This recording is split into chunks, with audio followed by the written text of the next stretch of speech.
It's a great day today. I hope you all are fine and well. Thanks for taking time out your schedule to tune in. If you haven't heard of Anchor and want to start a podcast, check it out. It's a great platform and very functional. Download the free Anchor app or go to anchor.fm to get started. Again, download the free Anchor app or go to anchor.fm to get started. I use Anchor personally, and it works great for what I do. Get Anchor today in no time. I'm sure you'll be glad you got it. Take care. Good evening, everyone. Thanks for tuning in. Today we have a special guest with us. Dr. Henry Brady's with us. I'm excited about it today. I'll give you a little bit of background on Dr. Brady before we get started. He is the Dean of the School of Public Policy at UC Berkeley. He's taught at a number of prestigious institutions like Harvard, University of Chicago. Written a number of books, articles, and even attended his PhD at MIT. Which is pretty incredible. His expertise is elections and political participations. He has a few other different areas. And Dean Brady, before we get started, did you want to have any word or say anything? It's up to you. Well, it's great to be here, and it's fun to talk about this topic.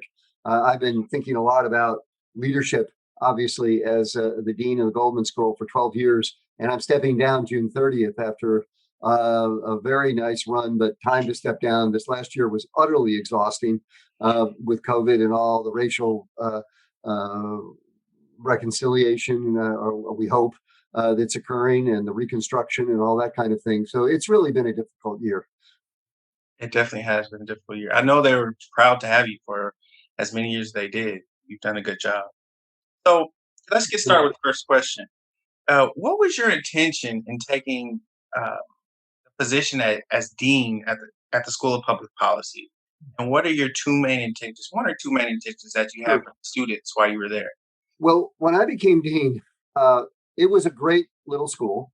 It had done great things. It was one of the places that actually invented the field of public policy in the late 60s. But it was, in my mind, too small, not diverse enough, and not able to really serve the needs of the state of California and the nation. And we needed to get bigger. We needed to get more diverse. When I became dean, there was essentially one woman on the faculty. By the way, crazy way we count things, there was really 1.25 women because we had a quarter of a woman who was appointed in 3 different places. But basically, there was nobody that was there except for one person. And it was time to really change that. And so what we've done is we've diversified the faculty. We're almost to 50% women. We're basically plus or minus to 50%. And we've diversified the faculty, especially the lecturers and adjuncts, in terms of people of color and African Americans and Latinx. This was on my mind lately. What are you reading? I've been reading a lot of different things recently. I've read Jonathan Alter's wonderful book on Jimmy Carter, because I'd always wondered about Jimmy Carter. He was in many ways a failed president. That's sort of the take on him. And yet he's a thoroughly decent, wonderful man. And I've always made the argument that if you're going to pick a leader, you want to pick them on character and not on vision. Right. And you can argue that Carter had character, but maybe not vision. And yet, so I wondered what was going on there. Well, Alter gives a new picture. And basically, I think the argument Alter would make is that, yes, Jimmy Carter made mistakes, but his character was quite extraordinary. And furthermore, he was the victim of some really terrible events that were beyond his control. The most obvious one being the Iran hostage situation. And that just was a disaster for Jimmy Carter, for the nation. Now, it is true that maybe Carter could have made different decisions that might have forestalled that. But still, the bottom line is that Jimmy Carter was actually maybe a much better president than we give him credit for, because Alter points out that there were a lot of actual accomplishments. Right. I think I agree with you, too, on the point about personal character. I think it's one of the probably more important attributes a leader can have, in my opinion. I think if you're not a decent, caring person, it's hard to be a good leader. And especially if you have some vision without those things, I think it's especially problematic because visions are something that come in the night and depart in the morning, and that often don't have much longevity. Right. Character endures. And furthermore, I think through character, you can actually institute a program of change that really ultimately makes a difference. Awesome. Thank you.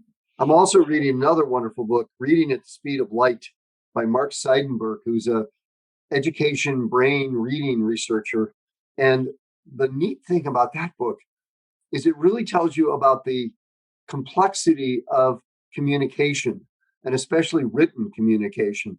That it's different sides of our brain that get involved because it involves speech and phonologies and sounds, but it also involves obviously eyesight and trying to see words on a page. And then finally, it involves semantics, which is trying to interpret what all of it means and putting all that together.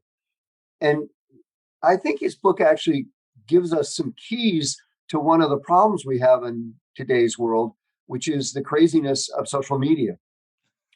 Because he points out that reading and the written word does not have the nuance, does not have the emotion, does not have the stress that you can put into spoken words. And he gives us one example, the famous Robert De Niro, "Are you talking to me? Are you talking to me? Are you talking to me?" Well, Right. those are all different sentences, but they on the page read exactly the same. But I said three different things, as we all know. Hmm. Absolutely. But what do you? I know I'm looking out in the future quite a bit, but what do you see happening in the midterm elections? If you've been thinking about it lately, typically we see a shift in the midterms, Democrats or Republican or vice versa. So what do you see happening in the House there? Well, first of all, the preconditions are that it's going to be close because we have a House that's just barely a Democratic majority. So the Republicans could have hope in a normal midterm election of taking back the House. The Senate, as we know, is 50-50, with the deciding vote being Kamala Harris as the vice president. And so Republicans could have hopes of taking that back. The seats that are up are more in the Democrats' favor than the Republicans' favor, but still, it's very close. However, we don't actually have any idea of where the Republican Party is going to be a year and a half from now. Right now, they're in a circular firing squad, uh, killing off one another. And well, one thing we know is they seem dedicated to Donald Trump. But we also know that there's a bunch of people, more traditional Republicans like Liz Cheney, like George W. Bush, and others, who are talking about maybe starting a third party or some kind of other movement or something like that. So it's a very unclear time for what's going to happen. And then there's this added thing, which is that so far the Biden administration has been brilliant, I think, in the policies they've pursued, which are extremely popular. And if they can really bring the country back, both economically and in terms of our medical health situation, then they're going to get a lot of credit for that in the midterms. And it's conceivable that the Democrats might even pick up a bunch of seats in both the House and the Senate. Mhm. All right.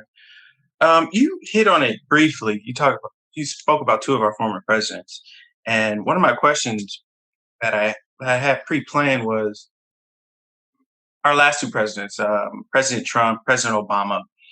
They did a whether an individual loves them or hates them, I would say both of them did a fairly good job at connecting with their base. Okay, especially during the election cycle. So, what do you think are one or two reasons why they connected so well with their voting bases? That's a really good question. Well, obviously, Barack Obama had tremendous oratorical and people skills, and I think was an exceptionally attractive candidate in so many ways, given his extraordinary skills. Um, Donald Trump's a little harder to understand. He didn't speak in complete sentences.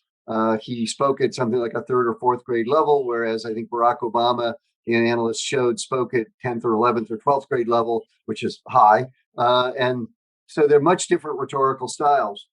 But somehow Donald Trump hit a nerve with white older men, especially in America, and that nerve allowed him to mobilize them.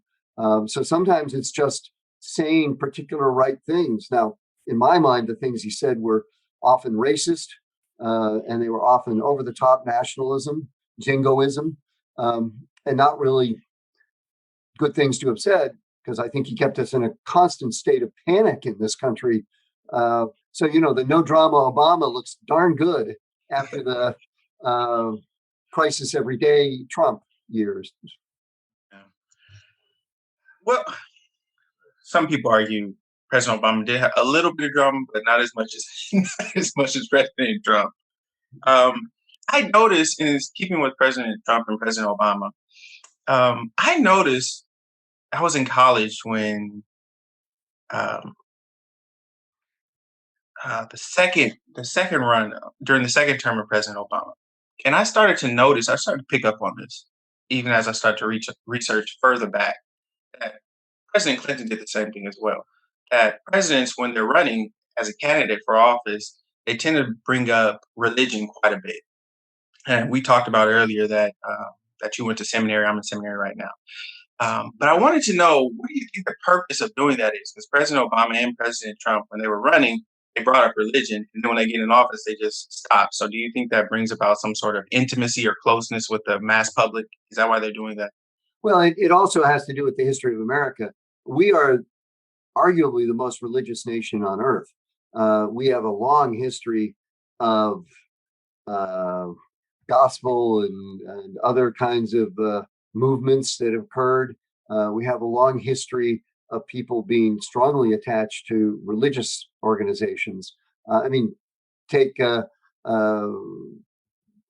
almost any group you can think of, and they're attached to particular churches. When the Irish and Italian immigrants came, they were strongly attached to the Catholic Church.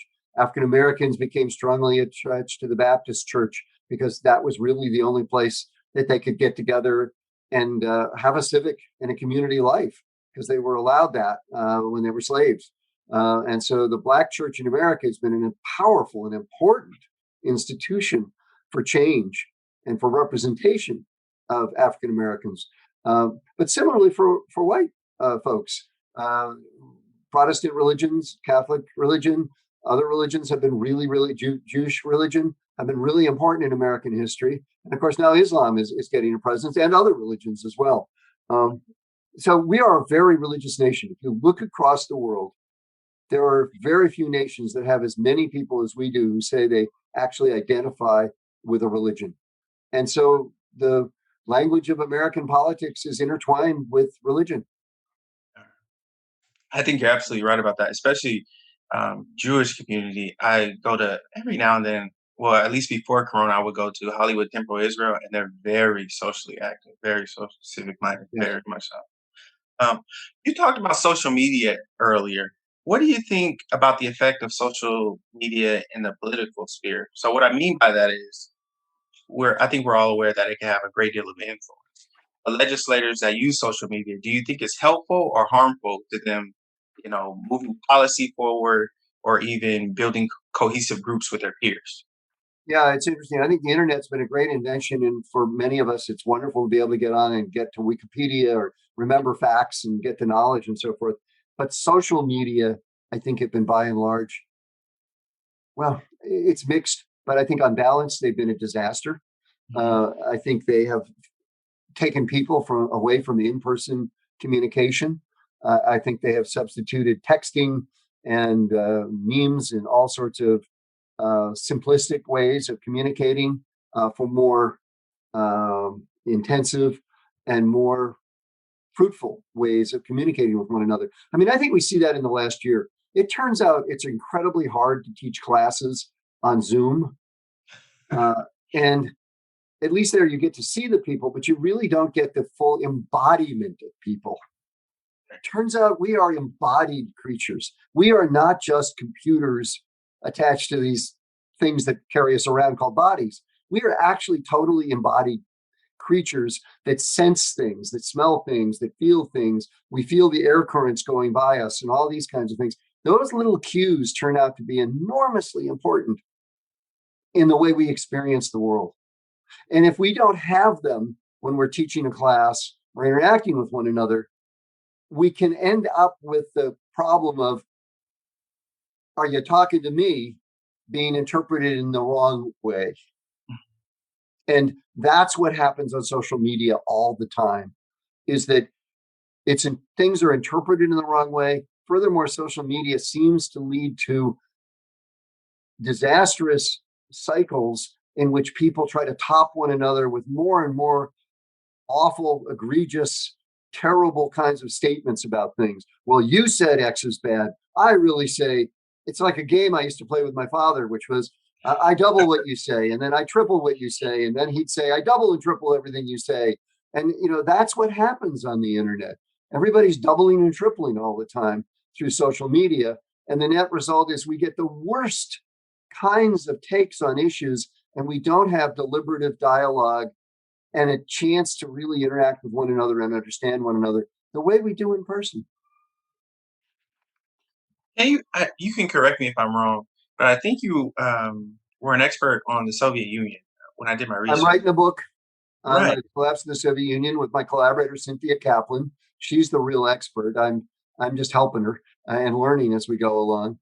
And I'm doing it because for me, like for many people of my generation, I was born in 1947. I remember the Cold War. I remember ducking under my desk as a kid in elementary school to do duck and cover, which was ludicrous because if the atom bomb was coming, getting under the desk wasn't going to help you very much. But we did that all the time. Right. And to me, the Soviet Union was this great whale, like Moby Dick, that we all pursued. We all tried to understand what it was about, what it was doing. And it was a scary thing, as Ahab, who had lost his leg to Moby Dick, felt, that this was a terrifying, awful creature. And so trying to understand the Soviet Union has really been an important thing for me, and especially to understand how it collapsed, which was because of people's movements, that the people got fed up with a system that really wasn't working. What are your thoughts? You're an expert in elections. What are your thoughts on the recall attempt for Governor Gavin Newsom in California? Well, the basic facts are the last time we had a recall was 2003, and with Gray Davis. And Gray Davis was recalled. But at that time, the percentage of Democrats and Republicans was about 8 percentage points difference between Democrats, who had the more people registered as Democrats in the state, and Republicans, who were 8 percentage points less in terms of registration. It's now something like 24 percentage points difference. So this is essentially a majority Democratic state with a very small number of Republicans and a fair number of independents. The chance that the recall is going to work, I think, is about zero. It does indicate that the Republican forces, and in this state, the Republican Party has gone pretty far to the right, that they are upset. But I don't think the concerns that they have are going to resonate with people, especially if, as it looks like it is happening, the state starts to open up and we lick the COVID problem, and it looks like that's going to happen. Yeah, I was going to jump to a different question, but you brought up COVID. I just saw, I think it was yesterday, I was reading Forbes. It might have been in Forbes. I don't want to misquote myself. I think it might have been Forbes, but there was a heading that came forth, and I think it said the governor of Ohio was thinking about giving $1 million away for individuals who got vaccines. Yeah. Am I correct? Did you see that? I think it's Ohio. I can't remember, but yes, there is a governor who's having a lottery, and I think there's going to be 5 winners, and so you can make $1 million if you're one of the lottery winners. Yes. Right. So, what are you thinking about the political climate of the whole vaccine situation from state to state? I commend the governor for trying to think of an innovative way to get people to take COVID shots. I mean, we just must get everybody vaccinated, and vaccine hesitancy is not just problematic for the person who doesn't get vaccinated, but for the rest of us, because those folks who aren't vaccinated can be reservoirs for the disease, which means the disease goes back and forth amongst them. And then there's a chance that it's going to mutate and become even worse than it is, at which point it could, in fact, mutate into something that would actually overcome the vaccination of everybody else. So we really want to get to a point where we start exterminating this virus. And that means people have to get vaccinated. So I think from a public policy perspective, the notion of a lottery like that, assuming it works, is a cool idea. In terms of UC Berkeley and your time there, which has been quite extensive, what does diversity and leadership have on student engagement and retention? What are your thoughts on that? Well, I think diversity is one of the most important things for public policy schools, especially. We train people who go out and run government agencies, nonprofits, sometimes a bit in the private sector as well. But these are the folks in our society who are trying to think of the public good. And you can't understand the public good unless you have a diverse group of people discussing what the public good is. The public good cannot be defined by white males. And it has been for too long defined by white males. We need to have women involved. We need to have minorities involved. We need to have different ethnic groups, different religions involved. We need everybody. And so, as a public policy school, my aim has been to try to see if we couldn't make this place, in terms of the student body and ultimately the faculty, as diverse as the state of California.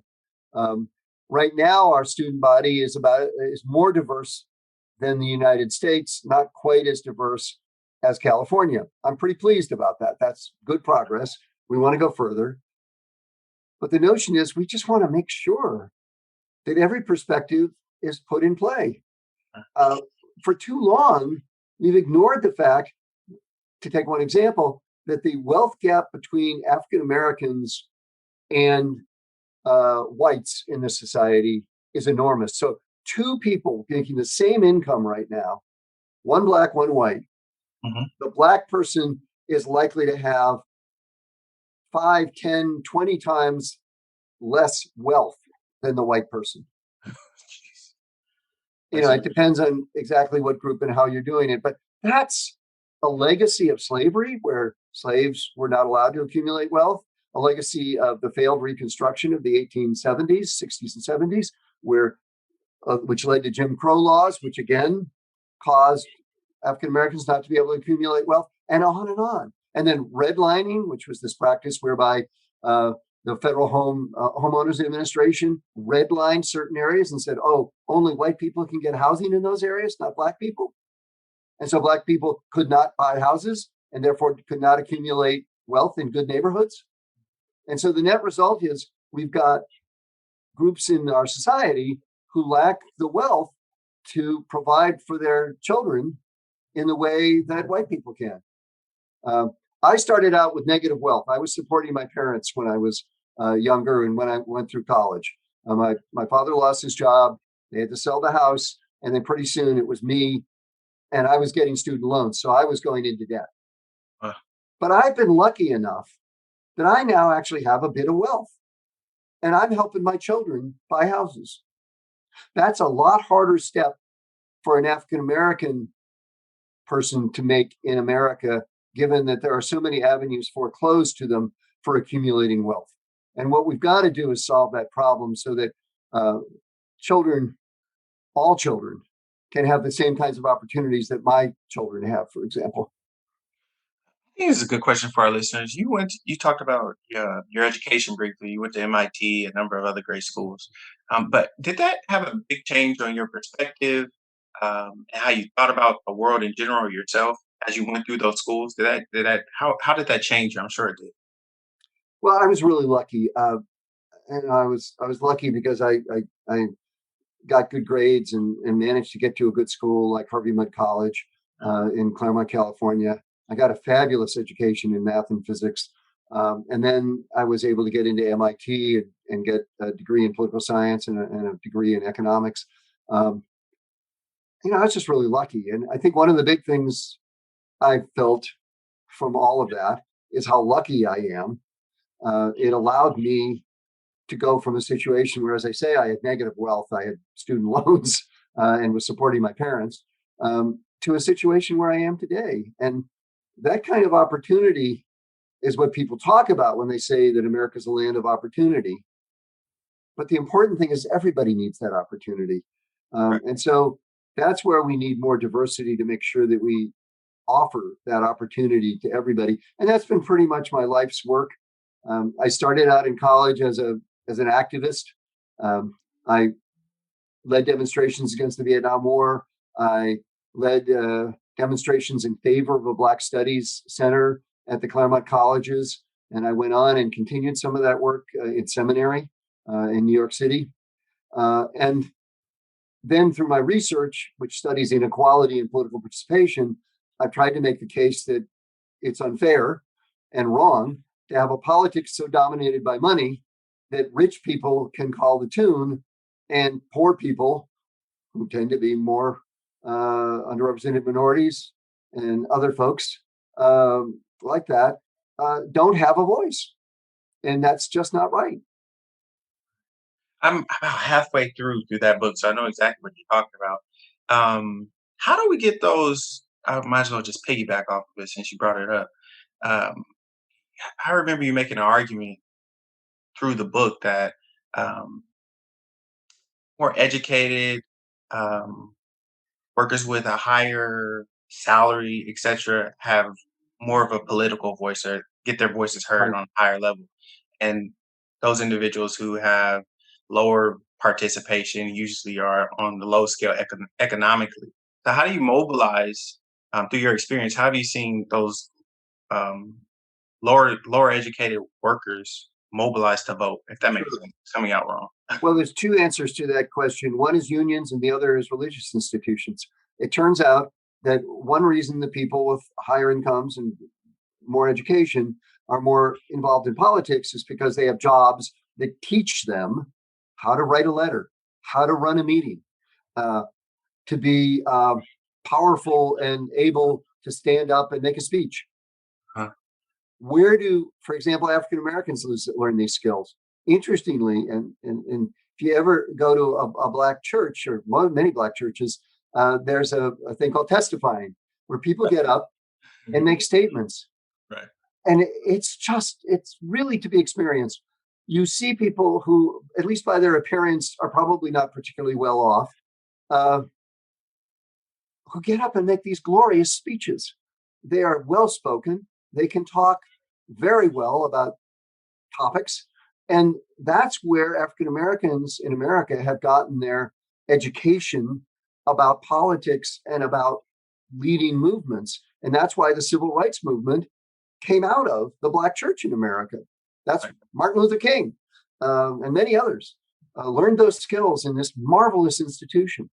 The other institution is unions, which has helped mobilize lower class people. Unfortunately, unions have really declined, especially in the private sector over the last 50 years. And so there's a lot less of them helping to educate and organize lower class, less educated, less lower income people to get involved in politics. And that's a real problem. Um, Religious institutions still continue to provide places where people get mobilized to politics, especially what we call little c congregational churches. There is a big C congregational church, but I'm talking about churches organized on the principle that the members of the church organize the church. And that tends to be true of many of the denominations that involve African Americans, that they organize the church themselves. Well, just think of what you learn when you do that. You got to rent a building. You got to hire a minister. You got to do this. You got to do that. Those are incredible skills to learn that for those communities, they didn't learn often at the job, but they did learn in the church. And interestingly, by the way, the Catholic Church, I'm a Catholic by birth, did not do that because if you know the Catholic Church, everything comes from the top down. Pope, Archbishop, Pope, Cardinal, Archbishop, Bishop, minister, or priest. And everything's directed that way. So you don't actually learn as many skills in those churches. And part of my research has been showing that exact thing. It's really fascinating. People do not learn the same skills on average in Catholic churches that they learn in little c congregational churches because of the nature of the church. Hmm. Interesting. That's very interesting. I think this will be my last question on diversity. But with Asian American and Latinx students, the representation may be a little bit skewed. I think UC Berkeley does a pretty good job. I hear Dean Chemerinsky talk about it, diversity too. So I think you guys are doing a great job. There's more But to do. I There's a find lot more to do. right. I find that some students find it difficult. Not all, but some students find it difficult to transfer their success in um, at the university to the business world or the working world. How do they transfer that success while still sort of maintaining their cultural identity, if that makes sense? Well, that's a good question. I mean, one answer is that if they are finding those difficulties, then I'm not convinced we're doing a good job of educating them and helping them. One of the things we have at the Goldman School is an enormously accomplished group of career specialists who help our students identify jobs that are the right one. Actually, start by identifying an internship between their 2 years in the Masters of Public Policy, and then ultimately identifying a job that they can take. And I think those people help a lot in giving students a real leg up in identifying jobs that will work for them. But to the extent that it's not working for people, then I think we got to do better. Awesome. Okay, I think we have about two more.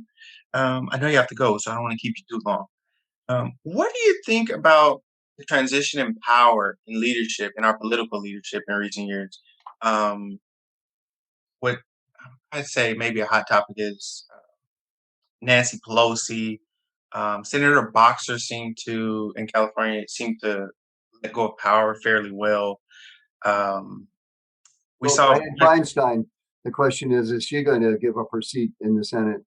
Uh, right, are you asking? I mean, I think we have an issue in America right now where, interestingly, um, the leaders are pretty old. And I think the question is who's going to be the next generation? You look around, there's a lot of incredibly accomplished people who are younger. And that's especially true on the Democratic side. It's hard to know on the Republican side because they're so much engaged in this civil war right now. But certainly on the Democratic side, there's a lot of exceptionally accomplished people that seem to be can be called on for leadership. And it'll be interesting to see, somebody like a Cory Booker, for example, or an Amy Klobuchar, just lots of really very accomplished people. It's going to be interesting to see as that transition occurs, what it will mean for American public policy. have you ever seen from your experience? When have you seen that transition go sort of smoothly? I mean, when President Trump left office, that wasn't very smooth. No, no, I mean, well, that was just a case of really criminal orneriness and really unacceptable behavior on the part of President Trump. I mean, I do think that there's issues like there was a big transition from in 1960 from Dwight David Eisenhower, who had been a general who had helped win the war in Europe, went on to be president from 1952 to 1960. There was a feeling that he was the older generation. They'd won the war, they'd done wonderful things, but it was time to move on. And Richard Nixon, who had been the vice president for Eisenhower, ran against John F. Kennedy, and Kennedy won. And one of Kennedy's big themes was let's get the country moving again. And there was a sense that the country hadn't been moving forward and doing things. And I think that transition actually went pretty well. And that's why there's this storied notion of Camelot and the Kennedys and everything else. I mean, obviously, it ended in a terrible tragedy with the assassination of John F. Kennedy, which I remember well. I remember exactly where I was when I heard it, because it's that kind of event in one's life. Right. And he set the stage for what Lyndon Johnson was able to do. Whether Kennedy could have done it is another question. Johnson was the perfect person to implement some of Kennedy's ideas, especially with things such as the Civil Rights Act, the Voting Rights Act, Medicare, education reform, Elementary and Secondary Education Act, a whole lot of other things, Office of Economic Opportunity, and so on and so forth. So that set the stage for a really innovative period in American history, and changes. I think we may be moving towards that stage now. Actually, interestingly, Biden's a pretty innovative president, and so far, it's hard to believe that he's as old as he is because he's really acting like a person who wants to make change. Why do you say that? Like, can you give me one or two examples that really stand out to you? Well, I mean, if you look at this legislation that it's called the infrastructure legislation, it's defining infrastructure broadly. And now that's making Republicans mad because they say, well, infrastructure is bridges and roads. And these folks are defining infrastructure to be early childhood education. Right. Well, if you think about it, infrastructure is something that you invest in, even though it's going to be costly up front. It's a big capital project to build a road or a bridge, very expensive, but you expect that it's going to pay off over the next 20, 30, 40, 50 years. What is early childhood education? It's investing in a young person because you think it will pay off, and it will, and all the evidence suggests it will pay off big time over Right. the next 20, 30, 40, 50 years. And so it's not physical infrastructure, it's what you might want to call social infrastructure, but it's infrastructure, and it's something that will pay off for America by finally giving more young people, more children, a chance to actually get a good education from the very start so that they can have opportunities in life. I think you're right. I don't have any stats in front of me, but I would assume it would help in healthcare costs, prison Oh, costs, the data are overwhelming. welfare. uh, Hilary Hoynes of my faculty has done studies of counties that were essentially similar, but one got food stamps early and the other didn't get food stamp programs. What does this mean? This means that the children in the counties that got food stamps got better nutrition. 30, 40, 50 years later, those children, now adults obviously, are more likely to be employed, less likely to have gone to prison, more likely to be in good health, and on and on and on. It's worth it. Just food stamps, just better nutrition. If you also gave them early childhood education, that'd be further investment in them. Another one of my colleagues, Rucker Johnson, has done brilliant work showing how school integration made a tremendous difference. Again, comparing counties where it occurred and where it didn't occur, and showing that 30, 40, 50 years later, those African Americans who were in communities that had school integration are just much better off. School integration pays off. And here's what's really also wonderful. He shows that contrary to what the white racists told us, white people are no worse off. If anything, they're probably better off. But the evidence at least doesn't show that somehow the advancement of Black people hurt white people. Nothing of the sort. So helping African Americans through integration, school integration, really helped not only them, but America become a better place. Hey, Dean Brady, here's our last one. Thank you for taking time out your schedule. I know you're very busy. Oh, this is exciting and important stuff. Mhm. Is there anything you'd like to add on the topic of leadership, politics, education that I have not yet covered? Anything you'd like to add? Just talking about leadership, obviously, I've been thinking a lot about this as I'm stepping down as dean after 12 years, and I'm really pleased with what we've done. And I say we, not out of some sort of sense of the royal we. It's you just don't do these things alone. You do it because you got a dedicated staff, a dedicated faculty, students who join with you and push you forward. I've learned an enormous amount from our students, for example, who have, I think, quite rightfully alerted us to the fact that we had Reconstruction, it failed. We had the 1960s Voting Rights and Civil Rights Act. And I don't think they failed, but they didn't deliver completely on their promise. Just giving voting rights to African Americans was not enough. We've got to do more. And that's where we are now in what I would call the third Reconstruction. And so I think it's really important that you listen to everybody, you work with everybody, you also set goals. When I became dean, I said to myself, this is embarrassing and frankly unjust and unfair to have one woman on the faculty at GSPP. We need to be more diverse, and we work towards that. I also thought we should be bigger and better, and we found ways to do that every day. Until today, we are bigger, we're better, we're more diverse, and I just think we're a much more wonderful place. Still more to do, but it's wonderful to have gotten as far as we've gotten. Yeah, that's awesome. It's a great institution. So, Thank you, Dean Brady, for your time. I've enjoyed it. I know the listeners will enjoy it. So thank you so much. We appreciate it. Thank you to you. I really appreciate it. It's been fun talking about these topics, which are so incredibly important right now.